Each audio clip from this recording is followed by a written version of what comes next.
আসসালামু আলাইকুম YouTube family, welcome house cooking recipe and blog চ্যানেলে। কেমন আছেন সবাই? আশা করি সবাই ভালো আছেন। আলহামদুলিল্লাহ, আমরাও সকলে ভালো আছি। তো আজ আমি রমাদান স্পেশাল পকোড়া শেয়ার করব। আজ আমি শেয়ার করব আপনাদের সাথে আলু দিয়ে ডিমের পকোড়া, মানে ডিমের চপ, আলু দিয়ে ডিমের চপ। খুবই সুন্দর একটি রেসিপি। আর শুধু আলু দিয়ে ডিমের চপ নয়, তার সাথে পেঁয়াজের পকোড়াও শেয়ার করব। তো কিভাবে আমি আলু দিয়ে ডিমের চপ বানাচ্ছি একদম দোকানের মতো মুচমুচে, দেখতে হলে পুরো ভিডিওটা অবশ্যই দেখবেন। ভালো লাগলে একটা লাইক করবেন, কমেন্ট করবেন, শেয়ার করবেন। নতুন ইউটিউব ফ্যামিলি যারা, তারা চ্যানেলটি সাবস্ক্রাইব করবেন। তাহলে চলুন ফটাফট দেখে নিই কিভাবে আমি বানাচ্ছি আলু দিয়ে ডিমের চপ। এই ডিমের চপ বানানোর জন্য এখানে একটি আলু আর একটি ডিম আমি ভালো করে সিদ্ধ করে নিয়েছি।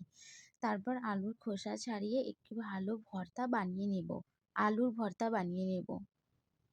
আলু দিয়ে ডিমের চপ বানানোর জন্য এখানে আলুগুলো আমি খুব ভালো করে ম্যাশ করে একটি ভর্তা বানিয়ে নিয়েছি। এখানে ভর্তাতে আমি ধনেপাতা, চিলি ফ্লেক্স, লবণ, জিরা গুঁড়ো, সামান্য ব্ল্যাক পেপার আর ম্যাগি মশলা দিয়েছি। ফার্স্ট আমি বলেইছিলাম যে আমি একটু ম্যাগি মশলা পকোড়িতে বেশি ব্যবহার করি, কারণ খেতে বেশি ভালো লাগে। আপনারা চাইলে ম্যাগি মশলাটি স্কিপ করতে পারেন। চাইলে এখানে একটু আদা ক্রাশ করেও দিতে পারেন। আর এখানে ডিমগুলো আমি এইভাবে কেটে নিয়েছি। তো এখানে আলু ভর্তাটা যত সুন্দর বানাবেন, আলু দিয়ে ডিমের চপটি ততই ভালো রেডি হবে। তো আমি এই আলু ভর্তা দিয়ে ডিমটি পুরো কভার করে নেব। খুব ইজি রেসিপি, অবশ্যই এই রমাদান মাসে অবশ্যই ট্রাই করবেন। দেখবেন খুব খেতে ভালো লাগবে। আলুরও স্বাদ পাবেন, প্লাস ডিমেরও স্বাদ পাবেন। এখানে আলু দিয়ে ডিমের চপ বানানোর জন্য সমস্ত আলু ভর্তার ভিতর দিয়ে ডিমটিকে আমি ভালো করে পুর করে নিয়েছি। এই যে দেখে নিন, কভার করে নিয়েছি। এখানে চাইলে আপনারা ব্রেড গাম দিয়ে একটু ডিমে কোট করিয়েও ফ্রাই করতে পারেন, কিন্তু যেহেতু রমাদান মাস, আমি কোনো রকম কাবাব শেপ দেবো না, তাই আমি এখানে বেসনের কোট করেই ফ্রাই করব।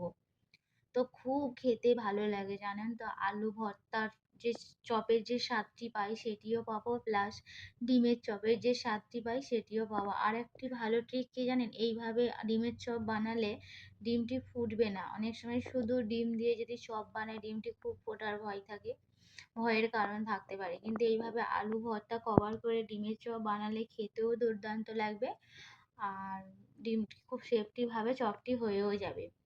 তারপর আমি একে একে আপনাদের সাথে শেয়ার করব কতটা ক্রিস্পি হয়, খেতেও দুর্দান্ত লাগবে।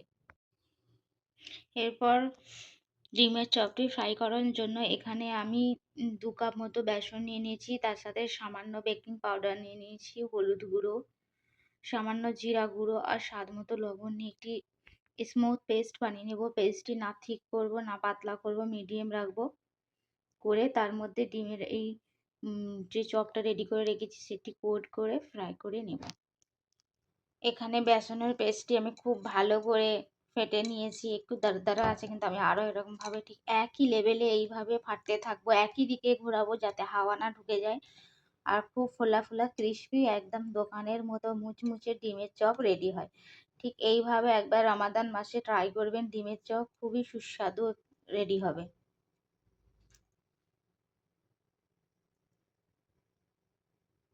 আলু দিয়ে ডিমের চপগুলো ফ্রাই করার জন্য আমি ডুবো তেলে ফ্রাই করতে দিয়ে দিয়েছি। এই দেখে নিন মাই ইউটিউব ফ্যামিলি, এখানে আমার মচমচে ডিমের চপ একদম রেডি হয়ে গেছে। আর শুধু ডিমের চপ তো নয়, শুধু ডিমের চপ করলে একদমই চলবে না, তার সাথে আমি পকোড়ি করেছি, আলু পেঁয়াজ গাজরের পকোড়া আর এতে ধনিয়া পাতা দিয়ে। কতটা মুচমুচে ক্রিস্পি হয়েছে কি বলবো, এই দেখেই বুঝতে পারছেন কতটা মুচমুচে হয়েছে, আর খেতেও তো নিশ্চয়ই দুর্দান্ত হবে।